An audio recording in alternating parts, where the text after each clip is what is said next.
Ito guys, luto na po ang ating sinantulan. Ayan na siya.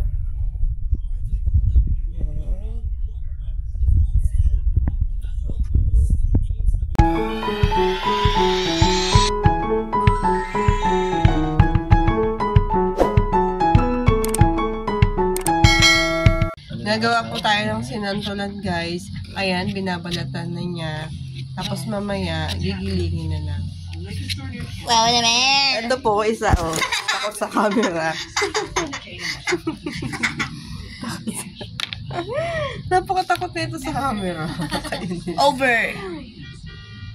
Ayun, matamis yung bangko. Ano kaya pa? Bangko? Sa ano nga? Ito oh, Sa bangko. plano, pinagbabawalan ng picture. Sa loob. Eh kasi nga, baka nga bumagsak yung aeroplano. Yung picture lang kasi iba yung stewardess.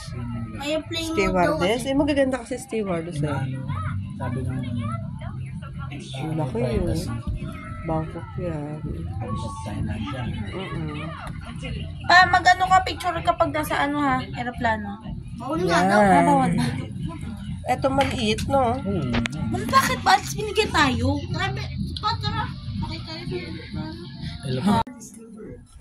At eto na guys, ang itsura niya nung nabalatan na siya. Ayan.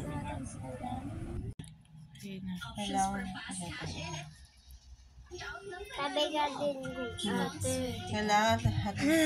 Kailangan hati-hatiin para hindi mahirapan yung food processor. Okay po. Okay po, ate. Ang aking kasagutan ay... Okay na yan. Hati-hatiin para hindi mahirapan ang Food processor. Ay, nahoy.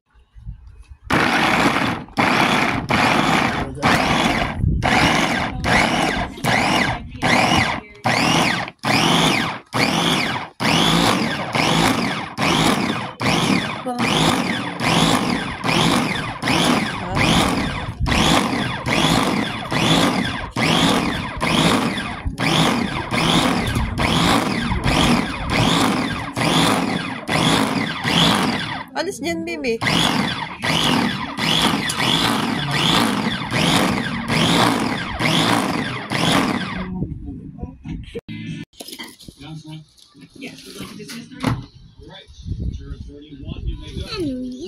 Ganda na yung tsura niyan kapag nagiling siya. Oh.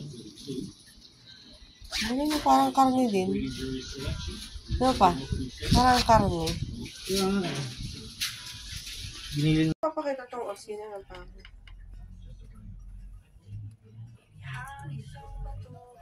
Guys, lalagyan po pala siya ng asin para mawala yung asim niya.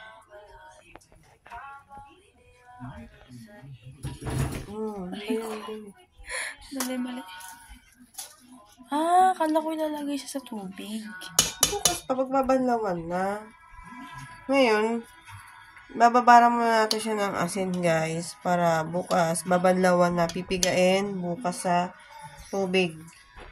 Para mawala yung alat, tsaka yung asim. Sa ngayon, bababara muna natin siya ng asin. Tapos yung asin. Hindi ba manabi? Kung naisip nyo, sobrang alat nito, huwag kayong mag-alala. Kasi bukas, babanlawan po siya. Bago lutuin.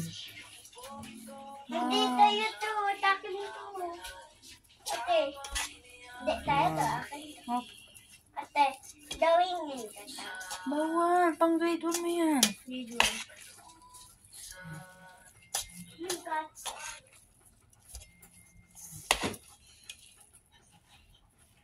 Ano? Apa?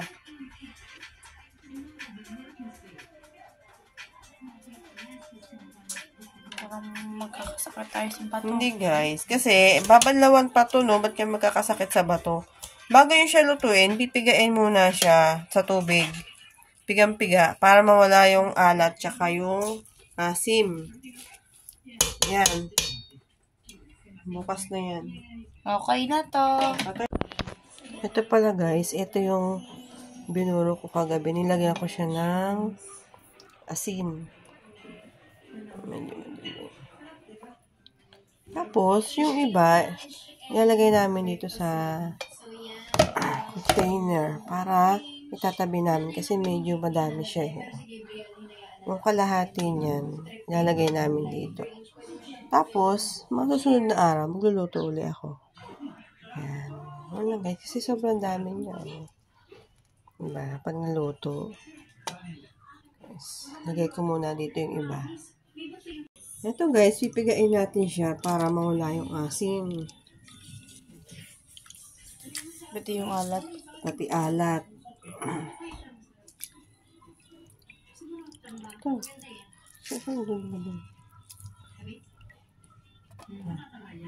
Yan. Mga 3 beses nyo siyang pigain para mawala talaga yung asin niya. Ito, unang piga pa lang to. Mamaya, magpipiga ulit tayo hanggang pangatlo. Ganun lang. Pakita ko to. Ganun lang, guys. Yan. Piga-piga lang kasi maasim yan, tapos maalat. Kasi nilagyan natin ng asin kagabi. At ayan, guys. Yan na po yung itsura niya nung napiga. Yan. Tara, lutuin na natin. Magigisa na po tayo, guys. Siyempre, unahin ang mantika. Yan. Tapos,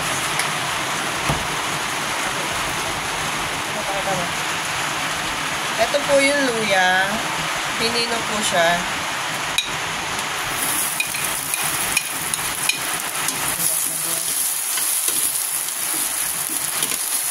Diba ang mantika ko? Ay na yan! Tapos, sibuyas.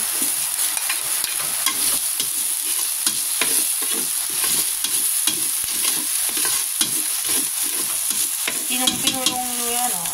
Tapos, yung bawang.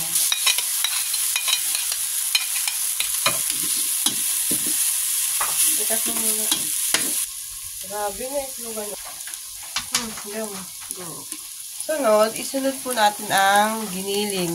Pwedeng baboy na chinap, pwede rin giniling. Ayan, giniling ko yan.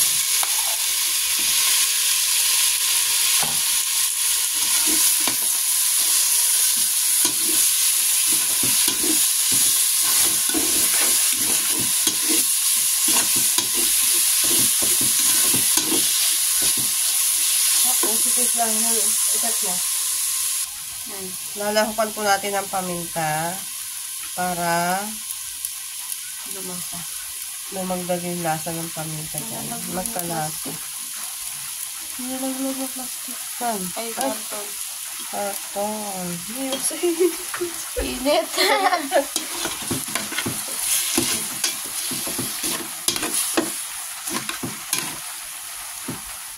Ayan. Tapos, lalagyan natin ng asin.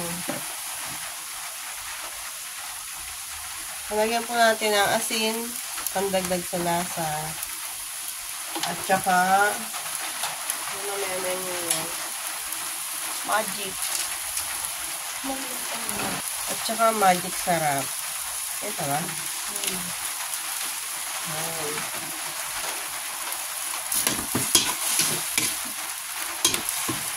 At halo-halo lang hanggang sa maluto yung giniling.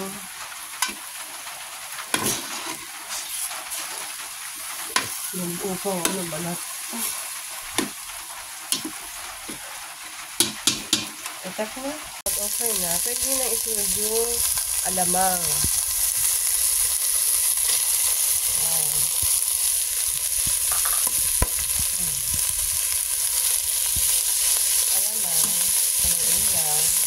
Alamang po yung sinunod natin. Alamang po pala, hinugasan ko muna. Isang hugas lang, okay na po. Yan. Bago siya ilagay dyan sa iluluto natin. At syempre guys, isusunod na natin yung santol na napiga. Ito yung santol na giniling natin, tapos piniga. Ayan. My God, na-smell ko na siya. Tapos, isusunod natin guys yung yung gata na pangalawang gata. Ayun siya, oh. Yan po yung gata.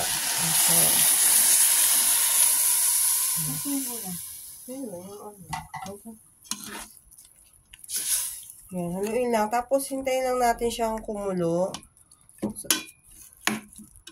Yan. Mamaya natin ilalagay yung pangalawang gata kapag ano na, medyo paluto na siya.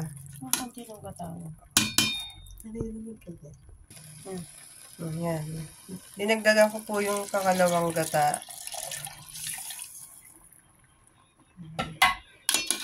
Haluin lang, tapos hintayin lang na kumulo. Ayan siya, guys. Maganda nito, lagyan na natin ng tanglad. Ito po yung tanglad. Pinitpit ko siya para lumabas yung kanyang katas tsaka aroma. Wow. Wow, ayan. Ito yung tanglad po, ha. Ayan. Tapos, maglalagay na rin tayo ng 4 cubes. Ayan po.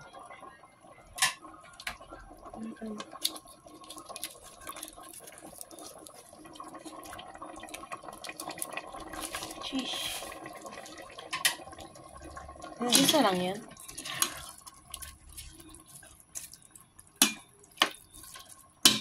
Ayan. Tayo lang po natin kumulo. Tapos, pag kumulo na siya, guys, hindi pa yan luto.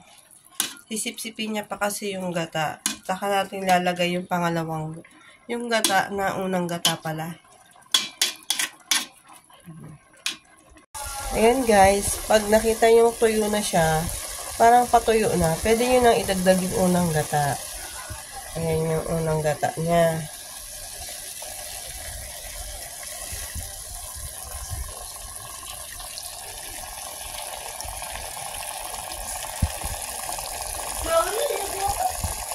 Ayan.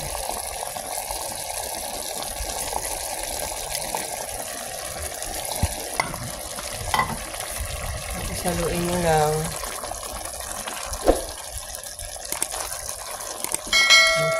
Tapos, pag nahalo nyo yan, tatakpan nyo ulit siya hanggang sa medyo matuyo-tuyo na siya. Yun. Kasi hindi pa yung luto.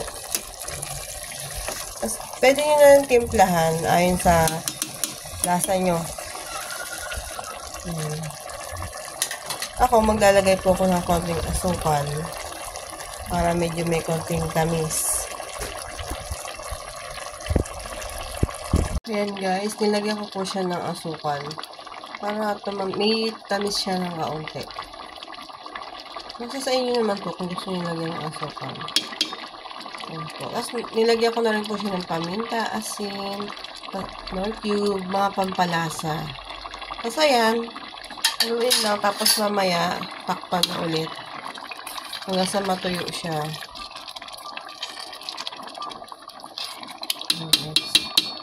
Tatakpan po natin ulit.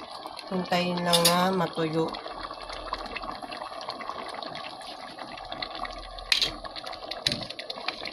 Guys, nilagyan ko siya ng siling pula kasi walang siling green. Optional naman po. Nasa inyo kung gusto nyo lagyan ng sili. Pero, yung iba talaga, ang nilalagay ay siling green yung mahaba. Ako, wala kasi akong siling haba or green. Yan po yung nilagay ko. Makulay ko lang sili. Para medyo maanghang. Tapos, takpan uli. Hanggang sa matuyo yung ating sinantulan. Ayan, guys. Luto na po siya. Kaya pwede na siyang hanguin.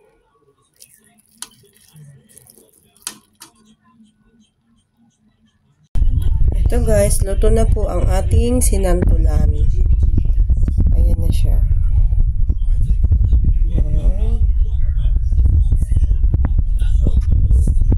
Papadami po ang ating kain pag yan ang ating ulam.